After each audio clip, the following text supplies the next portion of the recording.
students, I am Lopamudra Pal ma'am, and hope you all are safe and you're proving to be an asset to your parents in these tough times. So today I'm going to read out and explain the chapter Lost Spring by Anees Jung. About the author, she was born in Rourkela and spent her childhood and adolescence in Hyderabad. She received her education in Hyderabad and in the United States of America. Parents were both writers, in Urdu of course. Anees Jung began her career as a writer in India. She has been an editor and columnist for major newspapers in India and abroad and has authored several books. The following is an excerpt from her book titled Lost Spring. The stories of stolen childhood, and the last line here she analyzes the grinding poverty and traditions which condemn these children to a life of exploitation, unending exploitation rather. This portion is very important and I want you all to keep it marked for future use. So the story is divided into actually two small stories. One, sometimes I find a rupee in the garbage, and two, I want to drive a car. So the first story first. Sometimes I find a rupee in the garbage. Why do you do this? I ask Sahib, whom I encounter every morning, scrounging for gold in the garbage dumps of my neighborhood. Sahib left his home long ago. Set amidst the green fields of Dhaka, his home is not even a distant memory. There were many storms that swept away their fields and homes, his mother tells him. That's why they left, looking for gold in the big city where he now lives.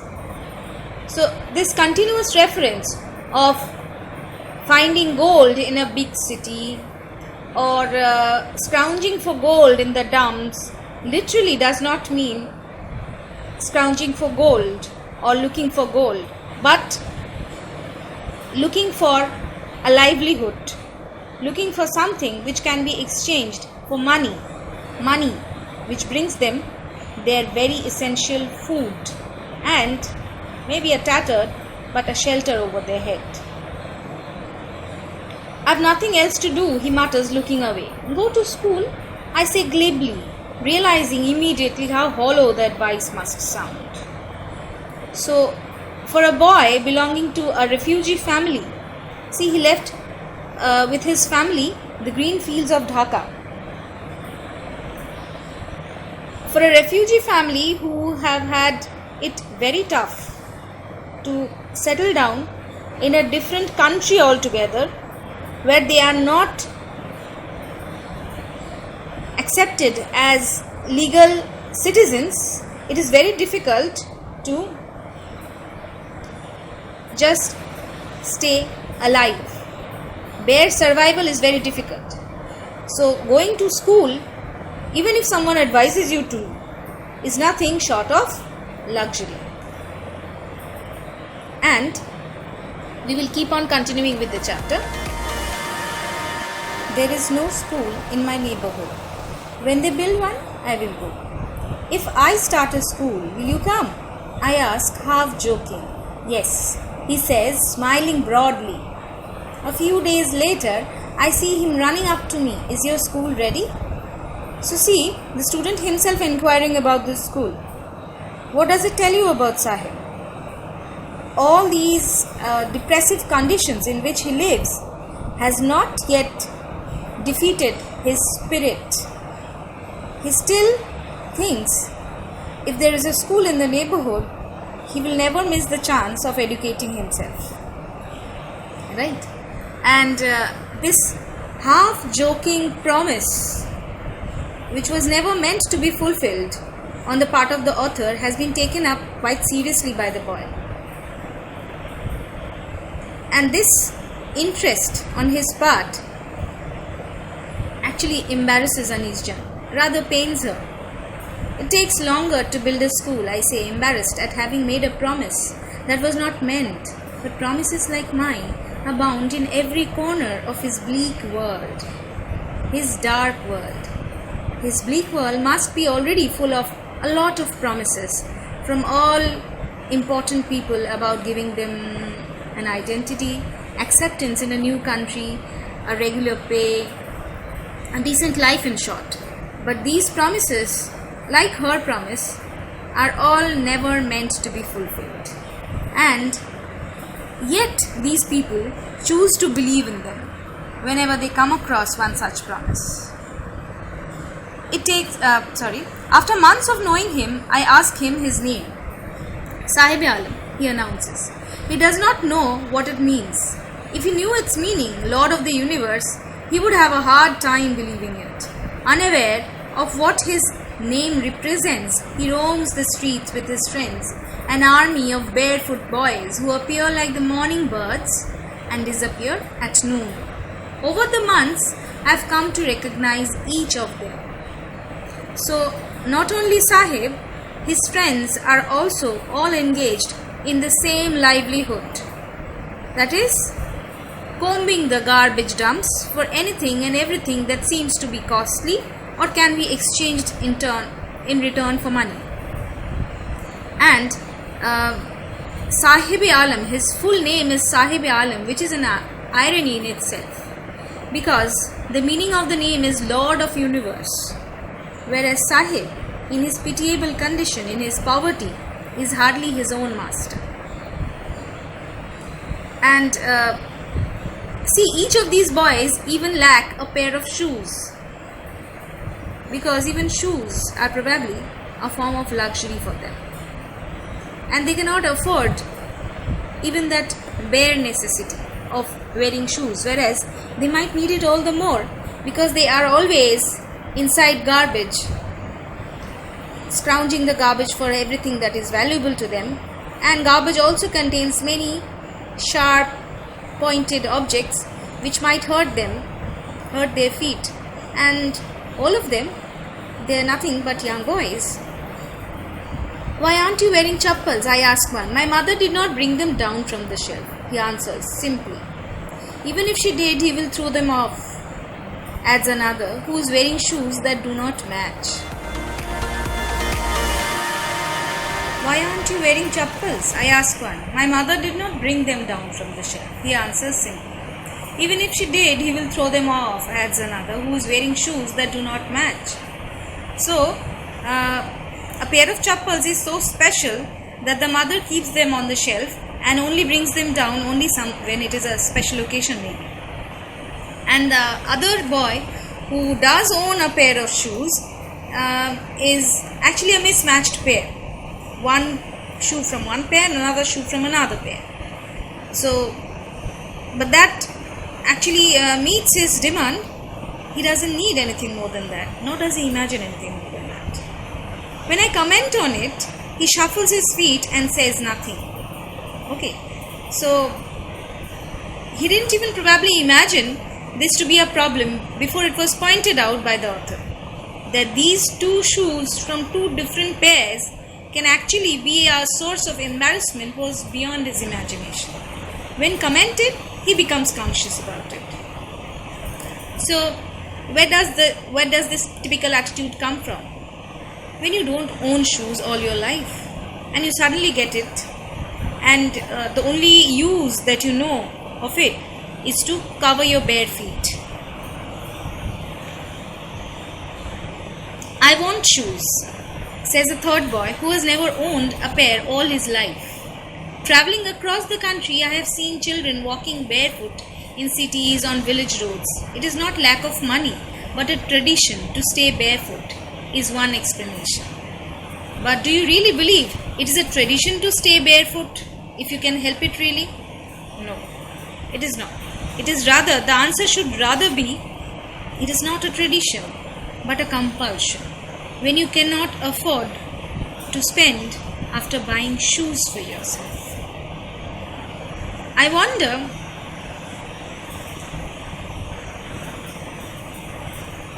if this is only an excuse to explain away a perpetual is a continual state of poverty. I remember a story A man from Udupi once told me.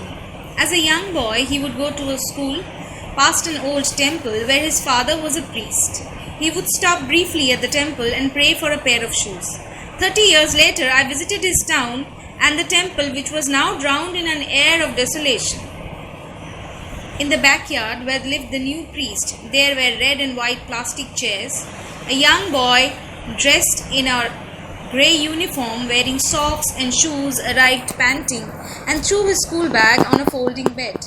Looking at the boy, I remembered the prayer another boy had made to the goddess when he had finally got a pair of shoes. Let me never lose them. The goddess had granted his pair. Young boys, like the son of the priest, now wore shoes, but many others, like the rag pickers in my neighborhood, remain shoeless. So they don't even own these basic necessities.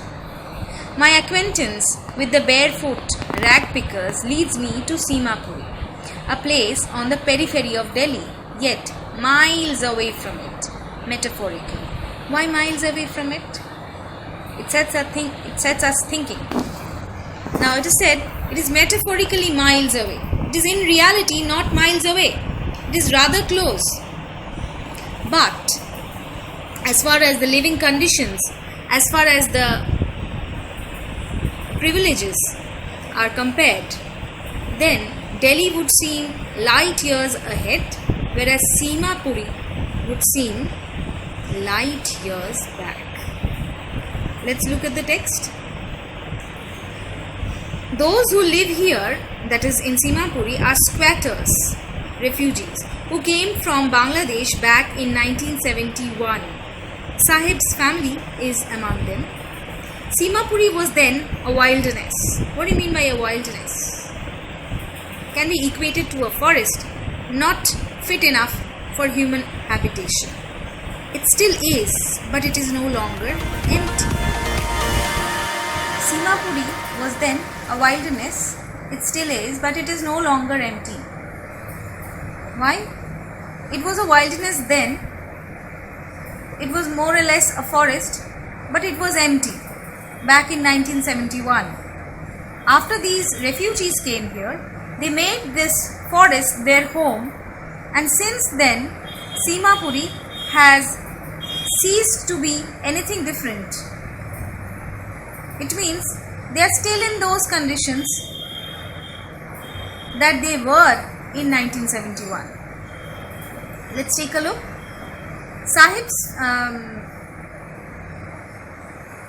it still is, but it is no longer empty, in structures of mud with roofs of tin and tarpaulin, devoid of sewage, drainage or running water, live 10,000 rag pickers. They have lived here for more than 30 years without an identity, without permits, but with ration cards that get their names on voters' lists and enable them to buy grain.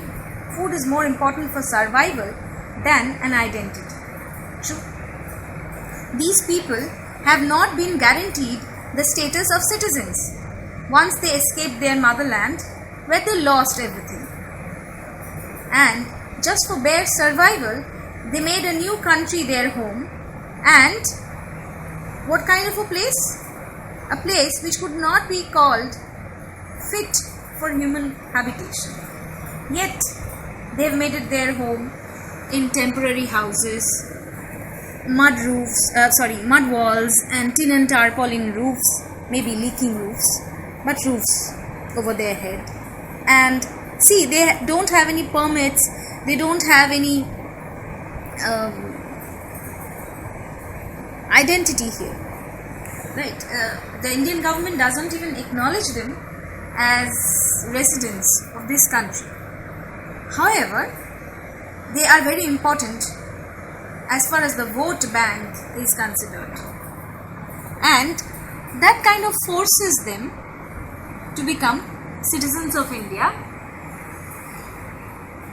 because these political leaders use them as their prospective vote bank and get their names somehow enlisted in the voters list, which enables them to get a ration card, which guarantees them food at cheaper prices, at subsidized rates. And that is what they need the most. So they do not complain. There is nothing more to complain, because it is precisely this lack of food which made them migrate. Food is more important for survival than an identity.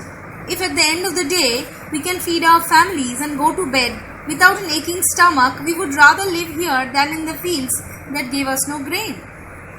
Say a group of women in tattered saris, when I ask them why they left their beautiful land of green fields and rivers. Wherever they find food, they pitch their tents that become transit homes. Transit homes because they are never permanent. Children grow up in them, becoming partners in survival. Very important part.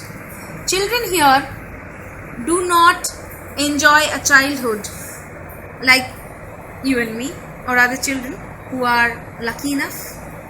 They just become partners in survival with their parents, which means they too join in as rag pickers once they are capable of doing so, or as soon as they are capable of doing so, along with their parents, because survival in Simapuri means rag picking. Through the years, it has acquired the proportions of a fine art. Why a fine art? Because even these children, of course their parents know, so it's a fine art because these children even know, along with their parents, what is costly and what is not, what can be exchanged for money and what cannot be used as money in the garbage. They know how to sift the garbage very carefully and wisely, and that too very early, which makes them prematurely matured. Because if you are exposed to the harsh realities of life very early, then what should be the result? The result is they lose their childhood, they lose their spring. That's why the name of the story, Lost Spring. The springtime is often equated with the time of blooming of flowers, and the childhood of any individual is their springtime. That is lost for these children. Garbage to them is gold. It is their daily bread, a roof over their heads, even if it is a leaking roof. But for a child, it is even more. So garbage ensures survival for the adults. But for the children, garbage is even more than simply survival. What is it? Let's find out. I sometimes find a rupee, even a 10 rupee note. Sahib says, his eyes lighting up. When you can find a silver coin in a heap of garbage, you don't stop scrounging, for there is hope of finding more. It seems that for children, garbage has a meaning different from what it means to their parents. For the children, it is wrapped in wonder. For the elders, it is a means of survival. So, for the children, sometimes they find a coin or a 10 rupee note in the garbage. It has come there by mistake. But that gives them the impetus to keep looking for more. And in a way, it keeps them tied to rag picking, and they don't even think about anything else, because this lure of finding money someday, if they are lucky enough, keeps them going in this work. So garbage to them is like a box full of wonders, and if you open it carefully and if you are lucky enough, you are sure to spot those wonders. One winter morning, I see Sahib standing by the fenced gate of the neighborhood club, watching two young men dressed in white playing tennis. So when he sees people enjoying themselves, his young, his immatured mind, don't you think it also wishes? Yes, it does. All of us do. But Does he get the opportunity of entering this tennis ground or playing tennis with someone or enjoying his childhood at least, even partly? No. I like the game, he hums, content to watch it standing behind the fence. I go inside when no one is around, he admits. The gatekeeper lets me use the swing. So even this much, that the gatekeeper allows him to go inside at times when there is no one around in the tennis club, and he is allowed to ride the swing. Even that is a big luxury, a breath of fresh air in his otherwise mundane life. Sahib too is wearing tennis shoes that look strange over his discolored shirt and shorts. Someone gave them to me, he says in the manner of an explanation. The fact that they are discarded shoes of some rich boy who perhaps refused to wear them because of a hole in one of them does not bother me.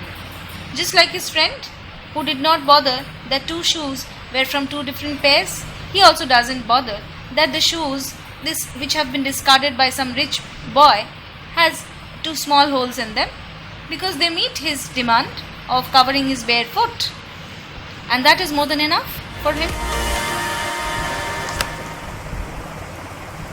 For one who has walked barefoot, even shoes with a hole is a dream come true. But the game he is watching so intently is out of his reach, and he knows that.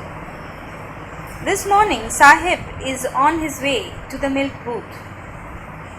In his hand is a steel canister, a can. I now work in a tea stall down the road, he says, pointing in the distance. I am paid 800 rupees and all my meals. So what can be better than that for a family of refugees?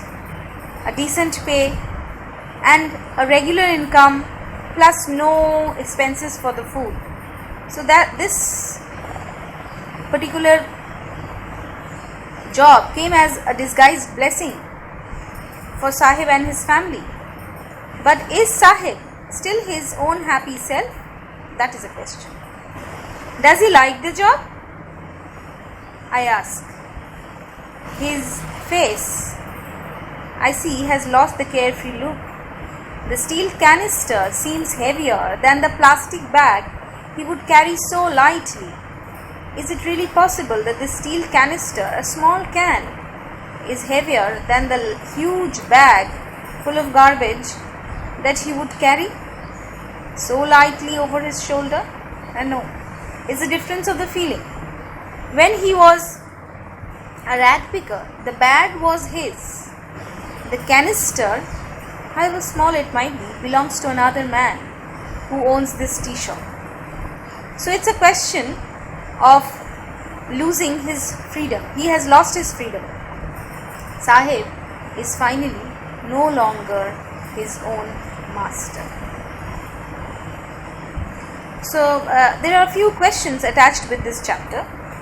What is Sahib looking for in the garbage dumps? Obviously, he is looking for anything and everything in the garbage dump which he can exchange for money, which he can sell and get some money for food. Where is he and where has he come from? He has come from Bangladesh as a group of refugees, and he is right now he is right now in India, in Delhi, because every day he walks all the way from Simapuri till Delhi to collect garbage. What explanations? The second question is, what explanations does the author offer for the children not wearing footwear? The explanation is, it is a tradition to go barefoot, but the real picture is quite different, because the reality is that you cannot afford footwear. Even that is a luxury for these children, and they have not owned a pair of footwear almost their entire life.